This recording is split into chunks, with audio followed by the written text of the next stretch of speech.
go.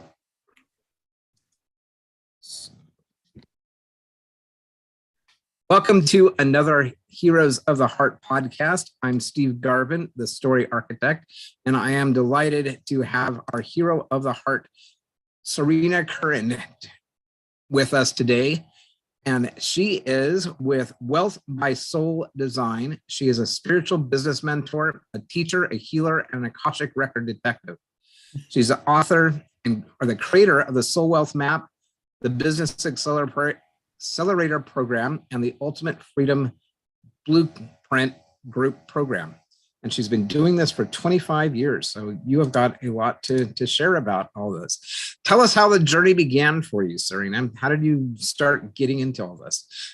Well, that's a really interesting part of the story, and it really is about following your heart, by the way. And so it was, some 25 years ago. I have a background as in chemistry. I have a master's in chemistry, and I have an MBA. So I was a scientist. I have been a marketing manager and a manager and all that sort of stuff.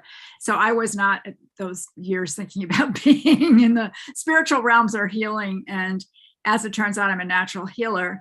And at one point, I was out of the blue came up this possibility to go somewhere and to travel and leave my children and my home and stuff. And I was like really shocked, but it turned out to be a 3-month backpacking trip in Europe. I didn't know when I left. So this was the first place where I had to say yes and follow my heart, because this was not something I planned. It came up. I was gone in 10 days. I did not know. Sorry, I got a message in there and it distracted me. I did not know how long I was going to be there, where I was traveling. I did it all very intuitively. So I followed my heart as to where I should go. During that time, I realized that I was going to go live in Europe. And it was through Europe, by the way. And it's an interesting story. I said that the word Europe came out of my mouth when someone asked me, where would you go? And I said, I've never said I wanted to go there. But at any rate, I wound up doing that. And at that time, I realized that I was going to go live there. I didn't know where. I went back home. I changed my whole life. I sold my house. I sold all my goods. I had my children move in with their father. We were divorced already. And 9 months later, I went back to Europe, and I did not know what country I was going to live in or where I was going to be, but my whole heart, my whole being, my energy was calling me to do this. In the interim, I discovered I was a healer through a dream and through some psychic stuff. And I took 3 weekends of training. So I had that behind me when I left for Europe, and I knew I was to do healing work, didn't know what kind, how, or anything. And so that was probably the biggest, the hardest thing I've ever done. And because I remember the last night being in my home and looking around, and I'd sold everything. My children moved out, and there were 20 boxes left. I mean, I'd had a 4-bedroom house with a full shed and an attic and basement, the whole thing. And I said, that's all that's left of my life. Those 20 boxes wound up going to Austria, and they never came back. Wow. So that was the hardest thing I ever had to do. But you see, each time I said yes to what my heart was calling me to do, it changed my life. And I would not be living the life I am living now and have all the adventures I've had if it hadn't been for those first yeses. Tell me a little bit more about that, especially, so I come from a kind of scientific, definitely numerical background. And I know when I made the transition from corporate accounting to what I do now, that there was a lot of identity crisis, because one of the things that's lovely about numbers is that when you balance a checkbook, for example, you know whether it's balanced or not. When you're kind of living from a more creative space, it's not so black and white. Was any of that going on for you at the time? Not really. Even though when I was a scientist, was certainly in that linear thing, and I was a chemist, and I did medical research, and I worked for a biotech company. I always worked intuitively. So I was very good at being a scientist, because, and what they had me do in the biotech industry, we were doing diagnostic kits, was they wanted me to do tech support. Why? Because I could solve problems. I could figure out what was wrong. And I remember one incident where I was working on a particular product, and there was another building where some people were working on it. I went over to the other building, and they were doing an experiment with 50 people involved. I mean, this is gigantic. They don't usually do experiments like that. And I knew immediately it was wrong. But I didn't say anything, of course. I went back to the lab and I did some few experiments and went the next day and told the senior scientist my findings. He said, well, why didn't you tell us this yesterday? I said, well, I didn't have the data. So I would never have said so without having the data. But I've always used my intuition in those arenas, even though so the transition wasn't, it was surprising that I was healed, but the transition wasn't so huge for me. Okay. Well, that's awesome. And were you aware that you were using your intuition at the time? Or? Yeah, I knew. Well, I don't know if I was aware so much, but I had my own. Listen, I'm a kind of a rebel spirit. So when you learn to do science, when you do a scientific experiment, you're supposed to read the whole experiment and before you start. I never did that. I always would, like, if I was in a lab or I was in a biochem lab or a chem lab, I would just start. And I would go through the process. And that was a big no-no, but that's how I do things organically. And that's how, so I always did things my own way. And sure. Yeah. Were there a lot of incidents where you, like the one you just described, where you saw what your coworkers were doing and there was a internal, that doesn't look right or doesn't feel right or...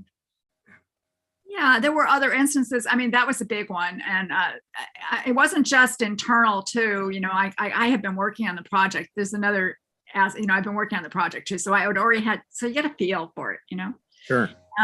And I would maintain to you that anybody that's a really good scientist is intuitive, even though they would never own it Sure. or may not know it. But I would say that, anybody who's really, or like even a CEO of a company that does a really great job is probably intuitive, because we live in such a complex society that you cannot process all the information. Sure. Yeah. And it's kind of like, how do I make sense of all this data and so forth? Yeah. And in my world in accounting, I dealt with hundreds of thousands of records, and there's no way you can even look at 100,000 records. I mean, right. And come with a pattern. Right. Yeah. Yeah. And so it's, yeah. And for me, I didn't have any idea. When I left that environment, it was a whole awakening for me. I had to figure out, well, who am I and I didn't even have the language of saying, did I listen to my heart? And that is something that evolved over time. But like you're saying, we have access to so much more than what is just in the black and white world that's sometimes presented to us. Yeah. So I always had access as a child, even. I grew up in a hard, difficult family situation. So that was I really, to this day, I feel I did not have parents, even though they were alive and present. They were just not, they aren't available, not supportive of me. So even as a young child, I connected with the spirit, the divinity, spirituality, universe, whatever you want to say, in order to get guidance. And, I certainly did not know I was doing that, but also to protect myself in the environment I was in. Yeah. Yeah. And it's interesting how we have the relationships we have with our parents. Well, I can say a little bit about that. I'd love to say a little bit about that. I do work with the Akashic records. I do work with the Akashic records, and this is the record for those of my audience who aren't familiar with what that is. Can you explain what? Yeah, it's a record of your soul. It's an energetic record. It's a blueprint of your soul, and everything has a blueprint. Everything in this world has a blueprint. Your soul has a blueprint, and of course, when your soul is first formed, you have this perfect blueprint. And souls travel. I mean, if you think souls are immortal, they travel.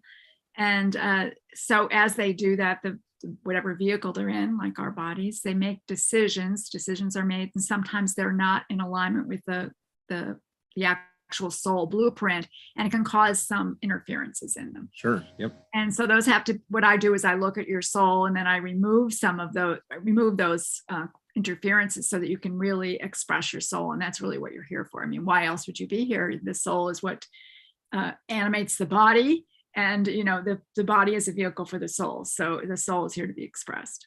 Sure. Absolutely. Where was I going here? So you were talking about parents and... Oh, parents. Yeah.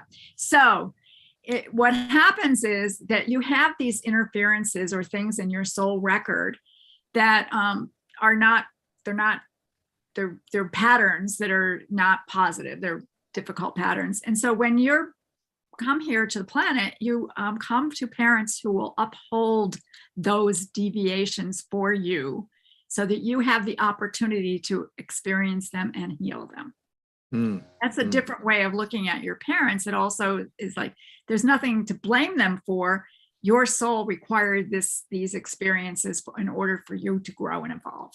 Sure, absolutely. And it's a lot like I often experience with going to different events and meeting different people and so forth, is it seems like there's kind of a pattern or a blueprint or a design to it, that it's not just happenstance.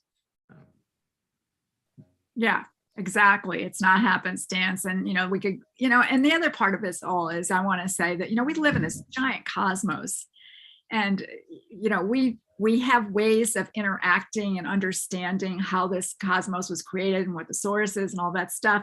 But that doesn't mean we really know anything. It just means that we know how to interact and how to access certain things, and how we as people, as human beings here on this planet, can create things and manifest in this cosmos that we live in. Sure. So as you evolved from the world of chemistry and working for a biochemical company and so forth, into the work that you do right now, what was that transition like for you? I got fired from my job. So this was the universe releasing me. So I got fired. There was nothing I'd done wrong. I was a marketing manager for a biochemical company. They brought in a very high level scientist. They had to pay him a lot of money, and they decided that marketing wasn't the budget that they needed. Sure. So I got fired out of the blue. And right after Christmas, after I just gotten a big bonus and everything, I got fired. And so I got released. And when at first I was like, oh my God, I've got a house, I've got kids, it's just past Christmas and all of the stuff that comes up. But in the bottom line, someone else said to me, well, it seems like you've been released to the universe. And that set me off on a journey. And I did something called Life Spring. It's no longer, but it's sort of like Forum. Yes. And I did those kinds of things. And so I started an internal journey of really excavating who I was and connecting more fully with my heart. And then about a year and a half, I think, after that is when all of a sudden this, you can go while I'm here, was said to me in the kitchen. I said, go where? I'm not going anywhere. Oh, but my third chakra was going, my going like this. And that's when I took that 3 months back. I took off for Europe, and it turned, like I said, I left without knowing where I was going, how long I was going to be, or when I was coming back. And it was 3 months. And I landed in Scotland on summer solstice and danced at Finhorn. Circle danced at Finhorn that day. And then I actually returned to Boston, where I was living at the time, on autumn equinox. That was not planned.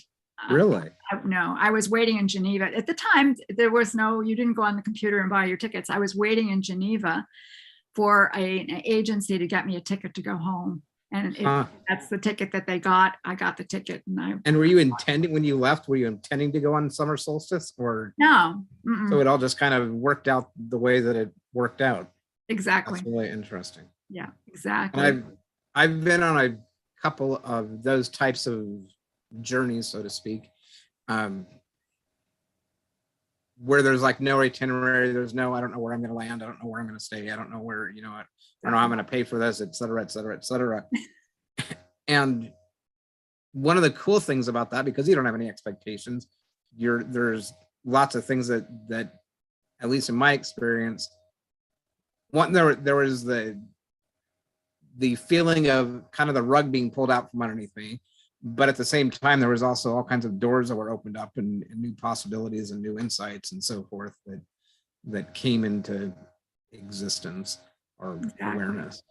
So prior to that, I felt like a lot of energy had been coming into me. I'd gotten divorced. That was a key decision. I had gotten divorced, so that was my ex-husband is not a bad person. We didn't do anything bad to each other. We had an amicable divorce. We just didn't really belong together. Sure. We got married when we were young, and but I think that was a pivotal moment of standing up for myself and saying that I want my life to be different than it has been. And that started to open doorways to new things. And sure. No, I had no clue I was where it was taking me, but, and it took me on many adventures. I wandered around for 20 years. I've been in 44 US states. I've been in 14 European countries, and of course, Canada and Mexico. And so I got to live in some of the most beautiful places in the world. And none of that sounds like quite an adventure. Yes, it has been. And none of it would have happened without those initial decisions, that decision to stand for myself and divorce, because that's not a pleasant thing to go through. The decision to follow my heart about taking that trip, and the decision to follow my heart when it said go live in Europe. And I didn't know anybody there. I didn't know where I was going to live, nothing. And, so it was like being willing to say that what I feel is true for me is so important that I'm going to jump off into the void. Yes. What would your advice be to those people who are receiving those same kind of nudges from the universe, so to speak, and before they've actually experienced that? Yeah, well, if you're getting some kinds of feelings that there's something important for you to do, I think one of the first things to do is to make sure you feel safe. Create safety for yourself, and to so that to ground yourself and feel like you're connected and you're safe. Because we really can't make any moves or decisions unless we're feeling safe. And once doing that, of really listening and tuning in and asking questions. I didn't do those things when that trip came up, because I was feeling it in my body. And that's the other thing. What does it feel like in your body? Is your body excited about doing this? Is your body saying, like, there was just such a pull to do this that I'd have to go into a lot of resistance not to do it. Am I resisting something that's being offered to me? So It's about inner work always, and about being aware of yourself and what's going on with you, and being willing to listen. Absolutely. Being willing to say yes, even if it's scary, when it feels right.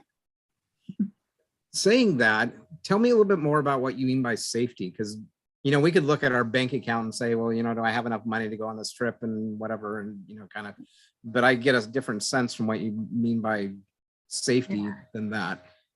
Well, usually the way, of course, right now, of course, we live in a very traumatizing society. We have a lot of fear being thrown at us and a lot of manipulation going on. And so it's even more important now. And really a lot of feeling safe is connecting with your body, is feeling that. And I mean, for people that have unresolved trauma, you do this by sitting open-eyed and looking around at the things around you, breathing, taking in what's in your environment, and at the same time feeling your body present in the chair you're sitting in.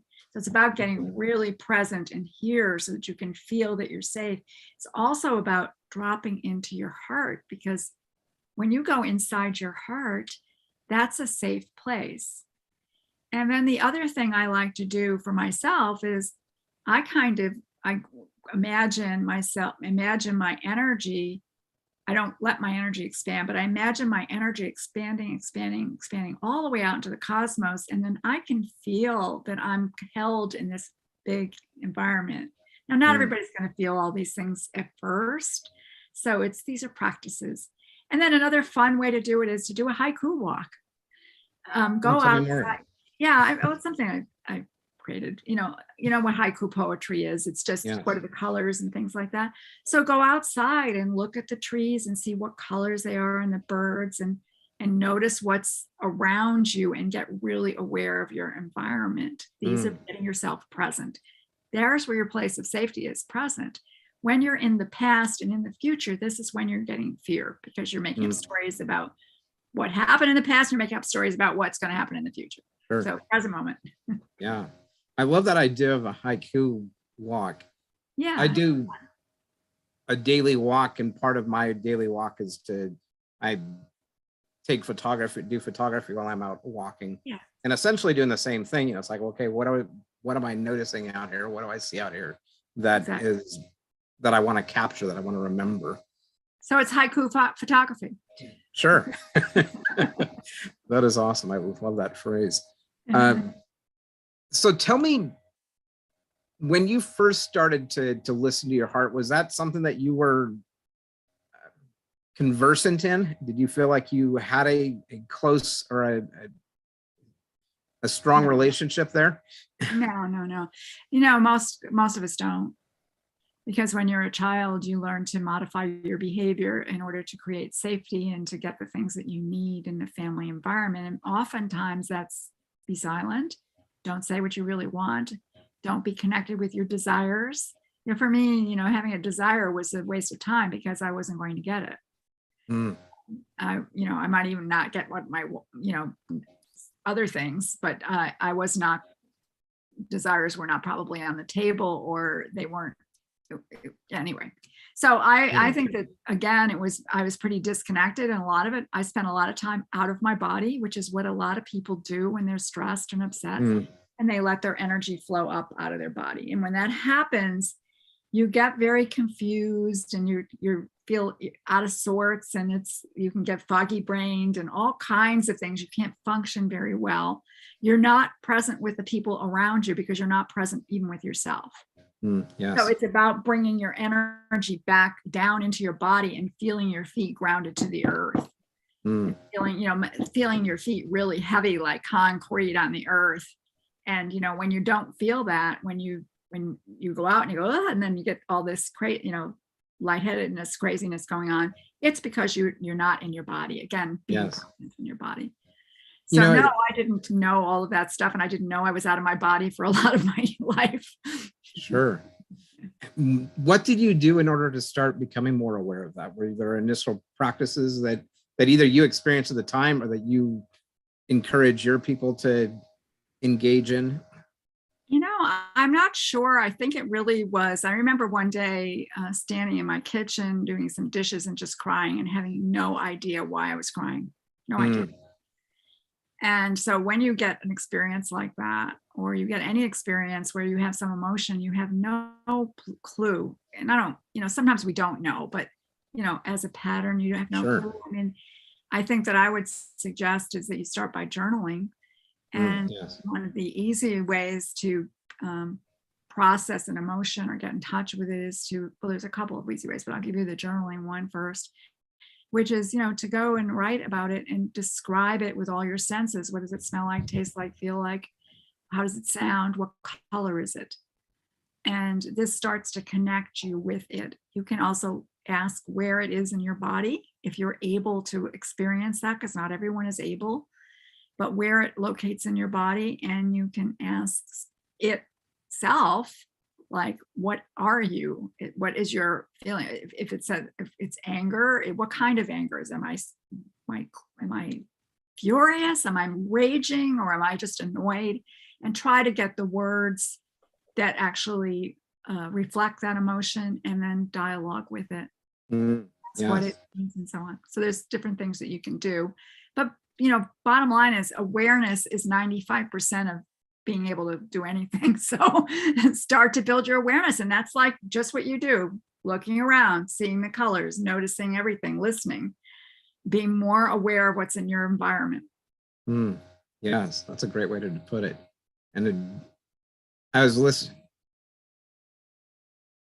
I am currently listening to the book "The Body Keeps a Score" by Vanderfolk. And he talks about, how our expressive part of our brain and our experiential part of our brain, that oftentimes it takes some effort in order to cross that bridge, cross that gap, and be able to, as you were describing, having tears streaming down your face while you're washing dishes, it probably wasn't because of the dishes that you were washing. No, absolutely not. And I'm being puzzled as to why. So I was puzzled. Oh, why is this happening? Oh, I'm curious now. And so now, once I'm curious, let's follow that trail and see where it goes. And Absolutely. and let's develop the skills that we need. And I mean, there's plenty of things out there. I mean, Brené Brown's Atlas of the Heart is a very great approach to learning how to work with emotions and be with emotions and understand them. And this is not something that's taught. So yeah, we got to learn it. Well, even for Brené Brown, who's been doing this for a long time, as I read that book, Atlas of the Heart, which I highly recommend, one of the things that I thought was really cool was that she's still coming to greater awareness around it all. That. What was that? I said, of course. Yeah. And one of the things her aha, and it's just one of them, but was when exploring, why am I resenting it when, Jane does this or Joe does this or whatever.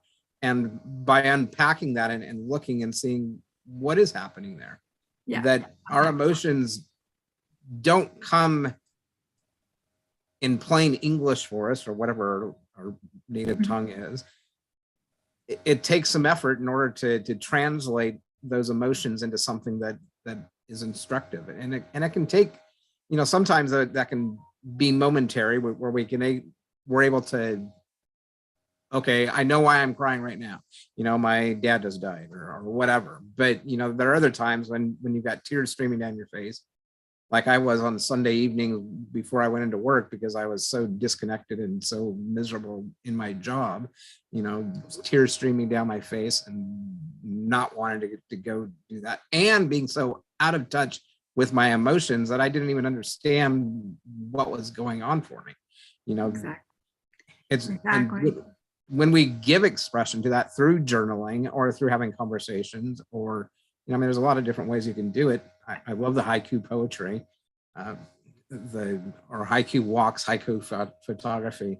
That as we learn to tell that story and to make sense of who we are, then amazing things can happen.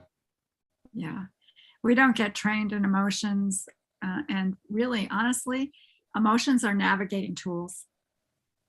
They give us information about where we need to move. Like your tears were navigating tools saying to you, your body does not want to do this anymore. Will you please listen? Yes.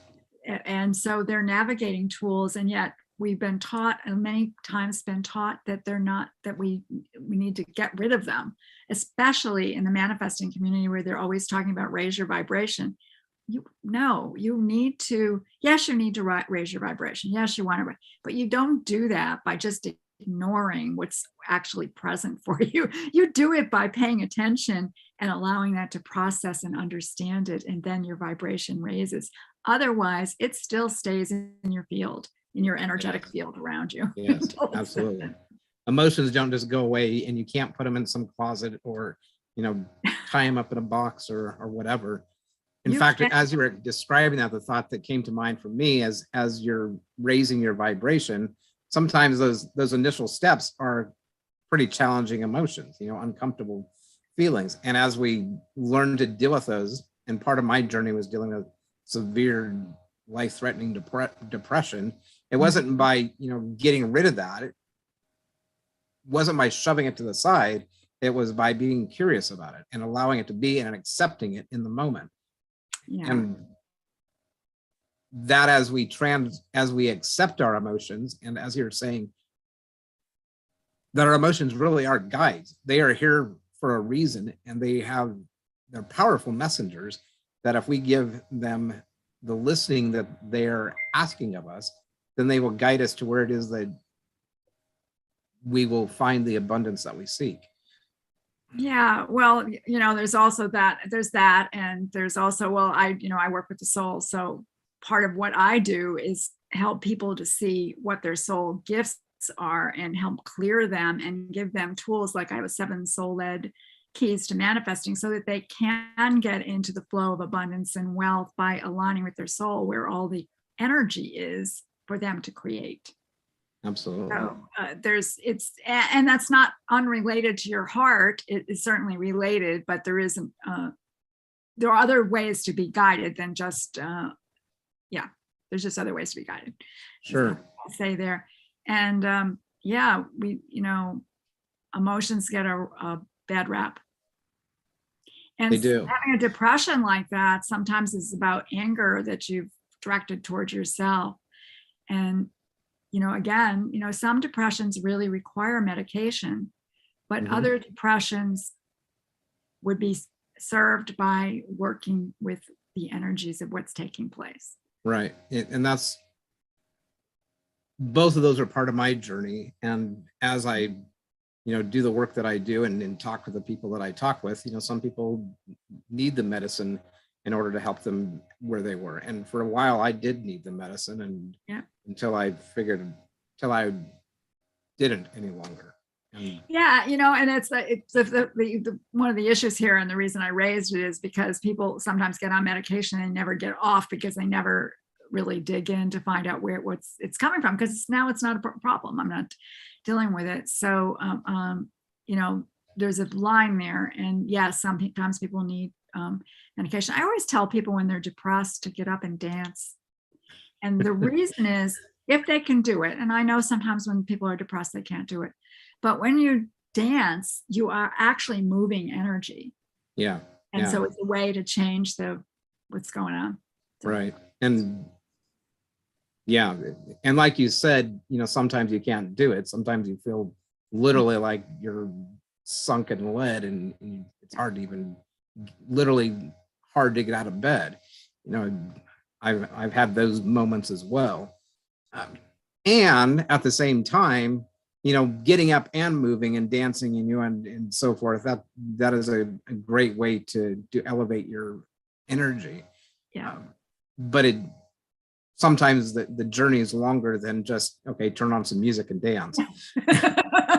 Absolutely. And it's always about being kind to yourself and compassionate with yourself about your journey, and being accepting of it, because sometimes there's things we have to go through in order to get to the other side. Yeah. One of the things that I caught on to with what you're saying is just the desires that we have. Can you tell us about what do you mean by desires? And two, what is it that, by understanding our desires, why are they important? Well, desires are the things that you want, you won't really do anything unless you desire it, unless you have a wanting for it, a reaching out for it. So desires are kind of the fuel to help you to take action. And of course, I always want to say your desires should come from your soul or your heart. And oftentimes people create desires by looking out and saying, oh, I think I want a red Lamborghini. Or, something like this. And that's not really connecting with your true desires. And even if you said you wanted X amount of dollars, it's really not about the money, is it? It's about the fact that money gives you freedom. Money allows you to have experiences. Money lets you take a trip if you want to. It allows you allows you to take care of other people. It allows you to contribute. So it isn't really that you want money, but you want those other abilities. So it's really paying attention to what is the truth of what the source is. What's the feeling? It's usually a feeling behind it. Like if you want a lot of money, it might be because you really want freedom. And so here's the key. If it's freedom that you really want, you can have it this minute. Do something that gives you freedom. Make choices that give you freedom. You don't have to wait till you have the money. Yeah.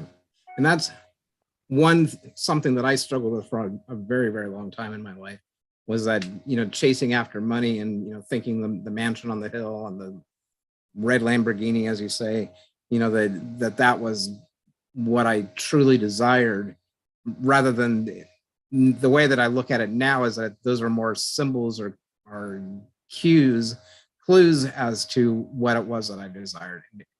And by looking beyond the symbol to like, what is it that I truly want? What is, feelings of well-being, feelings of worth, feelings of freedom, whatever those feelings are that we truly want. And by recognize one of the things to echo what you just said, that when we recognize what it is that we truly want, we can actually have that right now. We don't have to get the Lamborghini in order to have the freedom, Yeah. And, I might question whether if you need a red Lamborghini to feel, is there something around your own self-worth, your self-value that needs to be addressed? So there's a lot of material there, but, I want to just posit another thought, which is, your soul came here to be expressed. That's why you're here on the planet. This body is going to leave the planet. So if you have a red Lamborghini, great if it makes you happy and joyful, because you want to be happy and joyful. But really what's more important is, how am I addressing the things that my soul needs? Because that soul is going on somewhere else and this body isn't. So. That is such a great point. That our body is temporary, our soul is eternal. And so what are the eternal things that we really desire? Yeah. And so like, if we do things that are in alignment with our soul, this makes our soul shine more. It allows more of it to be seen, so shall we say.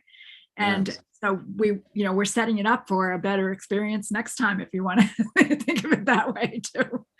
Absolutely. That's awesome. Well, Serena, thank you so much for this conversation. I like to ask my guest, what is your heart, or perhaps in this conversation, what is your soul calling you to do today? Well, isn't that interesting? Because that's always what I'm asking myself every single day. And so my soul is calling me to be more communicative with the people that are there waiting for my work, and to be more visible with them, and to discover how to do that. So that's what my soul's calling for right now. Awesome. That's beautiful. Mm-hmm. And can you tell us, for those people who are waiting for you and are connecting with you through this podcast, how do they connect with you? Well, they can go to my website, which is serenacurran.com. It's SerenaCurran.com. Or you can find me on Facebook. That's usually the platform I'm on. And my profile is Serena Curran, again, with 333 at the end. And I'm always happy. Come on, friend me and send me a message and say you heard me here. I do have, when you go to my website, there'll be a gift there for you. So, and I'm always love to hear from people. So do connect. Excellent. Thank you so much, Serena. You're welcome. And for our audience, until our stories meet again, be the bright light in someone's dark night.